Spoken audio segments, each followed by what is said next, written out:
कि हमें कोई भी काम करने से पहले हेयर्स में क्या क्या जानकारी होनी चाहिए हमें हेयर की। तो सबसे पहले आपको हेयर की वर्जिनिटी को चेक करना आना चाहिए, मतलब कि how to check version hair. तो उसके लिए क्या करना होगा, सिंपली ऐसे सीजर लेनी पड़ेगी आपको। ठीक है, सीजर लिया और अपने बाल को इस तरीके से उंगली पे रखना है और इसको इस तरीके से नीचे की तरफ आपको घिसाना है।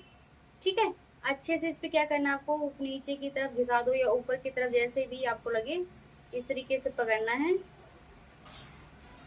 आपको। ये चीज अच्छे से हम क्या कर रहे हैं, अभी वर्जन हेयर को चेक कर ली, उसके बाद इस पे ना पाउडर आ जाता है और यहाँ पे आपको रखना है। ये देखो, अगर इस तरीके से आपके हेयर्स में भी व्हाइटनेस आती है तो इसका मतलब क्या है, आपके हेयर वर्जन है।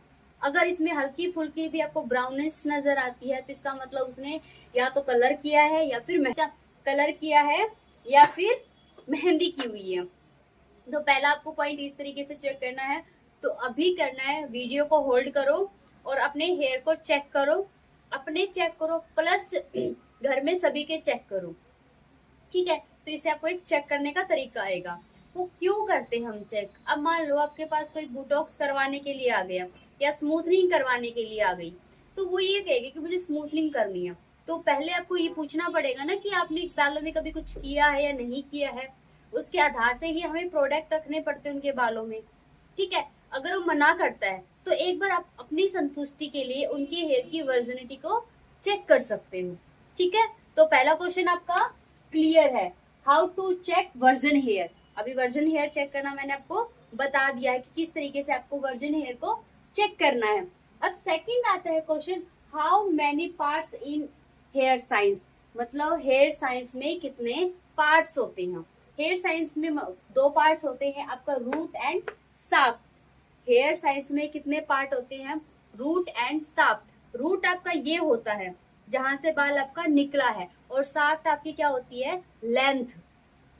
साफ्ट क्या होती है आपकी, लेंथ। और इसी एक बाल में लेयर्स पाई जाती है। सोच के देखो, इस हमारे जो सिंगल बाल है इसमें हमारी लेयर्स होती हैं, इस एक थिन हेयर में हमारी लेयर्स पाई जाती हैं। ठीक है, तो आपको पता चल गया है कि आपके हेयर साइंस में कितने पार्ट होते हैं। आपके हेयर साइंस में दो पार्ट्स होते हैं, रूट एंड साफ्ट। रूट होता है वहां जहां से हमारा हेयर निकला है, साफ्ट होती है हमारी हेयर की लेंथ। और इसी फाइन हेयर में आपको 3 और लेयर्स मिलती हैं। ठीक है, तो जो आपका थर्ड क्वेश्चन है, थर्ड क्वेश्चन आपका ये है, how many layers in hair. हमारे इस फाइन से हेयर में कितनी लेयर हैं। तो इस हमारे फाइन से हेयर में 3 लेयर्स हैं। कितनी लेयर हैं, 3 लेयर हैं। 3 लेयर कौन सी होती है, cortex layer, sorry cuticles layer, cortex layer and medulla layer. हमारे इस थिन हेयर में 3 लेयर्स होती हैं, cuticle layers, cortex layer and medulla layer. ठीक है, अब ये ओपन कैसे होती है, ये जो 3 लेयर्स है ये ओपन कैसे होती है, या इन पे काम कैसा होता है। जो हमारी क्यूटिकल वर्क से जो हमारी लेयर ओपन होती है वो होती है क्यूटिकल्स लेयर। टेम्परेरी वर्क से हमारी क्यूटिकल लेयर क्या होती है, ओपन होती है। टेम्परेरी वर्क मतलब hair wash, blow dryer, keratin, Botox, ये क्या होता है आपका टेम्परेरी वर्क। ठीक है, टेम्परेरी स्मूथनिंग, प्रेसिंग भी बोलते ऐड हो जाती है इसमें। जब टेम्परेरी प्रेसिंग करते हैं, हम बोटॉक्स करते हैं, केराटिन करते हैं, हेयर स्पा करते हैं, या फिर हम हेयर वॉश करते हैं, ब्लो ड्रायर करते हैं, वो कैसे ओपन होती है, वो हमारी क्यूटिकल्स लेयर। ठीक है, कौन सी वक्त पे काम होता है, हमारी क्यूटिकल लेयर पर काम होता है। ठीक है, इसके बाद होता है कोटैक्स लेयर। जो हमारी ये कोटैक्स लेयर होती है, ठीक है, इस पर हमारा परमानेंट वर्क होता है। इस पर क्या होता है, हमारा परमानेंट वर्क।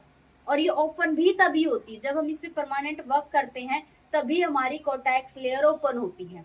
ठीक है, कैसे होती है हमारी कोटैक्स लेयर, ओपन होती है, किससे, हमारे परमानेंट वर्क से। अब परमानेंट पर वर्क आपको पता होता है, प्री हाईलाइटिंग, पमिंग हो गया, स्मूथनिंग, रिबॉन्डिंग, नैनोप्लास्टिया, ये क्या होते हैं, हमारे परमानेंट वर्क होते हैं। जो हमारा किस पर होगा, कोटैक्स लेयर पर काम होता है। और मेडुला लेयर काफी अंदर तक की लेयर होती है, यहाँ हम नहीं पहुंच पाते, इस पर हमारा कोई भी वर्क नहीं होता। इस पे जब काम करते हैं तो साउथ अफ्रीका के जो हेयर होते हैं उन पर होती है ये ओपन, उनके हेयर्स होते हैं उन पर ये लेयर ओपन होती है। हमारे जो इंडियंस वाले हेयर है, ठीक है, उन पर हमारे दो ही काम होते हैं, कोटेक्स और क्यूटिकल्स और कोटेक्स लेयर।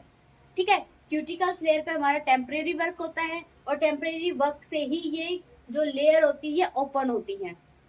ठीक है, टेम्परेरी वर्क से ही हमारी क्यूटिकल्स लेयर क्या होती है, ओपन होती है। और परमानेंट वर्क से हमारी कोटेक्स लेयर ओपन होती है और परमानेंट वर्क हमारी कोटेक्स लेयर पर ही होता है। तो ये क्लियर हो गया कोई क्वेश्चन?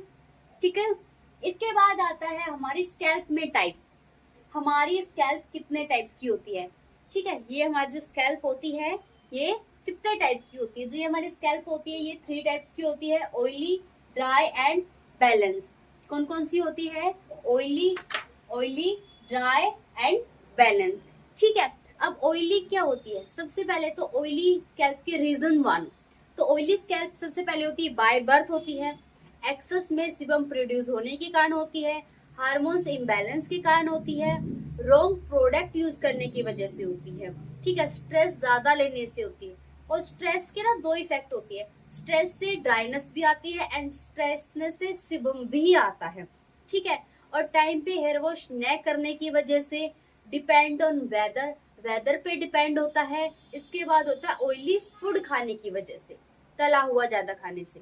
ठीक है, अभी आपको पता चल गया कि हमारे ड्राई ऑयली स्कैल्प क्यों होती है, बाय बर्थ होती है, हार्मोन्स चेंज की वजह से होती है, स्ट्रेस की वजह से होती है, टाइम पे हेयर वॉश न करने की वजह से होती है, रॉन्ग प्रोडक्ट यूज करने की वजह से होती है, डिपेंड ऑन वेदर रहता है। एंड अब ये तो आपने जान लिया कि हमारी ऑयली स्कैल्प होती क्यों है। ठीक है, अब इसके बाद होता है इसको हम कंट्रोल कैसे करें। ठीक है, प्रॉब्लम पता है, प्रॉब्लम के साथ साथ आपको सॉल्यूशन का भी पता होना बहुत जरूरी है, क्योंकि प्रॉब्लम का पता होना ही मायने नहीं रखता ना। अब अपनी कोई क्लाइंट है, प्रॉब्लम देखी, अब साथ साथ उसका सॉल्यूशन भी तो बताओगे ना आपको, मतलब अब इसका सॉल्यूशन सुनिए। तो सबसे पहले जो स्ट्रेस की वजह से है, आपको स्ट्रेस कम लेना है। ठीक है, स्ट्रेस में रिलीफ के लिए आप हेड मसाज ले सकते हो। ठीक है, और जैसे लाइट वेट ऑयल आते हैं, आपका जो आलमंड ऑयल है, ठीक है, वो लाइट वेट है, आप उससे मसाज करवाए, स्ट्रेस रिलीफ रहेगा। हेयर स्पा लीजिए, स्ट्रेस रिलीफ रहेगा। ठीक है, उसके बाद क्या होएगा, आपको क्या करना है, कंडीशनर यूज करना है। ऑयली स्कैल्प वालों को कंडीशनर यूज करना होता है, वहां पे वो मास्क यूज नहीं करेगा। ठीक है, इसके बाद क्या आता है, आपका ऑयल फ्री शैम्पू यूज करना है, ऑयल फ्री आपको शैम्पू यूज करना है। ठीक है, और एंड इसके बाद होगा हॉट कैप से या टॉवल से अपने हेयर को ज्यादा देर तक ढक के नहीं रखना है। ठीक है, ज्यादा अगर ढके रहोगे उसमें स्वेट आएगा, स्वेट से वापस से आपकी स्कैल्प क्या हो जाएगी, ऑयली हो जाएगी। ठीक है, इसके बाद आपको क्या करना है, टाइम टू टाइम आपको हेयर वॉश करना है। ठीक है, टाइम टू टाइम आपको क्या करना है, हेयर वॉश करना है। अब बारी आती है हमारा second scalp, dry scalp. Dry scalp क्या होती है, मॉइस्चर की कमी की वजह से होती है, हार्श शैम्पू यूज करने की वजह से होती है, एक्सेस में हेयर वॉश करने की वजह से होती है, चेंज वेदर की वजह से होती है, और कुछ कई बार ऐसा होता है कि स्किन प्रॉब्लम की वजह से भी आपकी स्कैल्प ड्राई हो जाती है। ठीक है, पता चल गया कि आपकी जो स्कैल्प है वो ड्राई क्यों होती है, मॉइस्चर की कमी की वजह से होती है, वेदर के चेंज की वजह से हो जाती है, हार्श शैम्पू यूज करने की वजह से हो जाती है, और कुछ कुछ स्किन कंडीशन की वजह से भी हो जाती है। ठीक है, अब इसका सॉल्यूशन क्या है, तो सॉल्यूशन वही है जो आपका प्रॉब्लम में आता है। मॉइस्चराइज की कमी है, तो सबसे पहले आपको क्या करना है, मॉइस्चराइज करना है आपके हेयर को। ठीक है, और इसमें आपको क्या करना है, हेयर मास्क यूज करना है। ड्राई स्कैल्प वालों को हेयर मास्क यूज करना है। ठीक है, और इसके बाद क्या होती है, जितना हो सकता है उतना अपने ऑयलिंग करो, जितना हो सकता है उतना ऑयलिंग करो नारियल के तेल से। ठीक है, आपके कोकोनट ऑयल से जितना हो सकता है उतना स्कैल्प पे मसाज करो, ताकि आपकी जो स्कैल्प है वो हाइड्रेट हो। अब आपने प्रॉब्लम तो जान ली, अब इसके सॉल्यूशन की बात करते हैं। How to care dry scalp, dry scalp की केयर कैसे करें।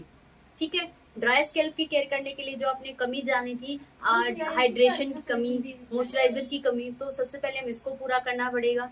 ठीक है, अच्छे से पानी पियो, जितना हो सकते हाइड्रेटिंग प्रोडक्ट यूज करो। ठीक है, आपको ऑयल बेस्ड शैम्पू यूज करना होगा, कोकोनट ऑयल से आपको स्कैल्प पे मसाज करनी होगी, विटामिन ई के कैप्सूल भी यूज करने पड़ेंगे आपको। ठीक है। इसके बाद जो रहता है आपकी जो स्कैल्प रहेगी उस पे जितना हो सकते विद अंगूठे की हेल्प से मसाज करो, विद पाम की हेल्प से, ठीक है। जितना हो सकता है उसमें ऑयलिंग करो, हेयर स्पा करवाओ। खाने की चीज होती है जैसे वो आपकी डिहाइड्रेशन की वजह से जो मॉइस्चर की कमी आई है उस चीज को पूरा करो, ठीक है। ये आपको चीज को क्या करना है, फॉलो करना है। अब इसके बाद नेक्स्ट क्वेश्चन है आपका, how many types of hair, hair कितने टाइप्स के होते हैं, ठीक है। हेयर्स कितने टाइप्स के होते हैं, तो हेयर्स यहाँ हमारे हैं 4 टाइप्स के, ठीक है। हेयर्स कितने टाइप्स के होते हैं हमारे, 4 टाइप्स के, स्ट्रेट, वेवी, कर्ली, मैगी।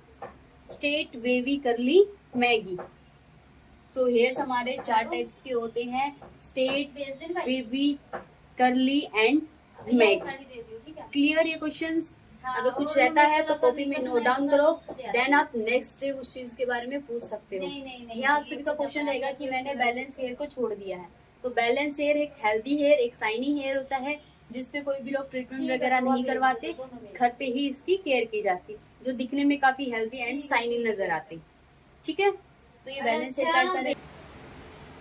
अभी लास्ट पॉइंट है हमारा 6 पॉइंट, हेयर की पोरोसिटी, ठीक है। लास्ट पॉइंट है हेयर पोरोसिटी। अब मैं सबसे पहले बता देती कि हेयर पोरोसिटी होती क्या है। हेयर पोरोसिटी का मतलब होता है आपके हेयर्स की क्वालिटी, ठीक है। आपकी हेयर्स की क्या क्वालिटी है, क्वालिटी 3 टाइप्स की होती है, लो, मीडियम एंड हाई। 3 टाइप्स की हेयर पोरोसिटी होती है। ये चेक करने के 2 तरीके होते हैं, हेयर को चेक करने के 2 तरीके होते हैं। सबसे पहले क्या करना है, अपना बाल लेना है और ट्रांसपेरेंट बाउल में या कप जो भी है उसके अंदर डिप करना है। अगर आपका बाल ऊपर तैरता है, स्विमिंग करता है, तो आपका हेयर लो पोरोसिटी का है, आपका हेयर लो पोरोसिटी का है। अगर आपका हेयर पानी के मिड में है तो मीडियम पोरोसिटी का है, एंड आपका हेयर पानी में डूब जाता है, डूब के सुसाइड कर लेता है, तो वहां आपका हेयर है हाई पोरोसिटी का, ठीक है। तो ये पहला तरीका ये। दूसरा क्या है, आपको अपना बाल लेना है और उंगली में इस तरीके से रब करना है। अगर आपका रब करने के बाद आपको अपना हेयर खुरदरा फील होता है तो आपका हाई पोरोसिटी का है। अगर मीडियम लगता है, ना तो खुरदना ना ही चिकना, तो मीडियम पोरोसिटी का है। वहीं अगर आपका हेयर बहुत ज्यादा सॉफ्ट लगता है तो वहां पे आपका हेयर लो पोरोसिटी का है, ठीक है। ये 2 तरीके हैं आपको हेयर को चेक करने के लिए। अभी वीडियो को पॉज करो, करके अपने सबसे पहले अपने हेयर्स की पोरोसिटी को चेक करो, ठीक है। अपने हेयर्स की क्या करनी, हेयर की पोरोसिटी चेक करनी है। अब मैं बता देती हूँ क्या क्या बेनिफिट है या फिर कौन सा बाल आपका अच्छा नहीं है। सबसे पहले बात कर लेते हैं हम लो पोरोसिटी से। लो पोरोसिटी का आपका जो भी हेयर होता है तब उस पर हम most of the hair chemical work कर सकते हैं, लेकिन हमें ख्याल रखना पड़ेगा, अपने बालों को एक हाइड्रेशन देना पड़ेगा, ठीक है, क्योंकि इसमें एक नमी बनाए रखता है। जो लो पोरोसिटी के हेयर है वो जल्दी से नहीं सूखते, नमी उसमें। चलो, पोरोसिटी के बारे में तो सबको समझ में आ गया। अब मैं बता देती हूँ लो, हाई एंड मीडियम, इनमें से कौन से वाले को नहीं करवाना चाहिए केमिकल वर्क। जिसकी हाई पोरोसिटी के हेयर है उनको केमिकल वर्क नहीं करवाना है। अगर करवाए तो ज्यादा से ज्यादा ध्यान रखने की जरूरत है। और हाई पोरोसिटी के हेयर को आपका कोकोनट ऑयल से हेड मसाज करनी है अच्छे से, और उनको हेयर मास्क यूज करना है, हेयर कंडीशनर यूज करना है, ठीक है। मीडियम वाले बहुत अच्छे हेयर होते हैं, हेल्दी शाइनी हेयर होते हैं। ये रेगुलर बेस पे भी अगर केमिकल वर्क करवाए तो भी अच्छा रहता है इनके लिए। ये नीम ऑयल से मसाज कर सकते हैं। अब आता है लो पोरोसिटी के हेयर। लो पोरोसिटी के जो हेयर होते हैं उनको क्या जरूरत होती है, कम रेंज में करवाएं, मतलब करवा ले लेकिन थोड़े से टाइम ड्यूरेशन के बाद करवाएं, क्योंकि इनमें नमी ज्यादा रहती है। ये जो लो पोरोसिटी के हेयर होते हैं ये सूखने में टाइम लेते हैं, इनमें ज्यादा देर तक नमी रहती है। और मीडियम पोरोसिटी के हेयर्स में मिड में सूख जाते हैं, और जो हाई पोरोसिटी के हेयर है वो जल्दी ड्राई हो जाते हैं, ठीक है। तो पोरोसिटी आप सभी को क्लियर है, ओके। अब इसके बाद आता है कि हेयर केमिकल कटने से पहले हमें क्या करना चाहिए। सबसे पहले हमें बातों का ध्यान रखना चाहिए कि जो हेयर है वो किस टाइप के है, मतलब वेवी हेयर है, कर्ली हेयर, मैगी हेयर है या स्ट्रेट हेयर है, ठीक है। इसके बाद सेकंड होता है हेयर की कंडीशन, हेयर की क्या कंडीशन है, डैमेज हेयर है, डेंड्रफ है, स्प्लिट एंड्स है, ब्रेकेज हेयर है, क्या प्रॉब्लम है हेयर में, ये चेक करना है। थर्ड आता है उनसे ये पूछना है क्या उन्होंने पहले कोई केमिकल वर्क करवाया है या नहीं करवाया है, ठीक है। इसके बाद आपको हेयर की वर्जिनिटी को चेक करना है, हेयर को वर्जन है या नहीं ये आपको चेक करना है। उसके बाद आपको साथ साथ हेयर की पोरोसिटी भी चेक करनी है, हेयर की क्या पोरोसिटी है, ताकि आप उसके अकॉर्डिंग क्लाइंट को आगे के लिए सजेस्ट कर पाओ। ठीक है। इसके बाद आपको हेयर क्लाइंट के हेयर को वॉश करना है सल्फेट फ्री शैम्पू के साथ। देन आपको आगे की प्रोसेस करनी है जो आपको करना है, जैसे हेयर स्पा है, केराटिन है, बोटॉक्स है, नैनोप्लास्ट या स्मूथनिंग, जो आपको करना है। ठीक है।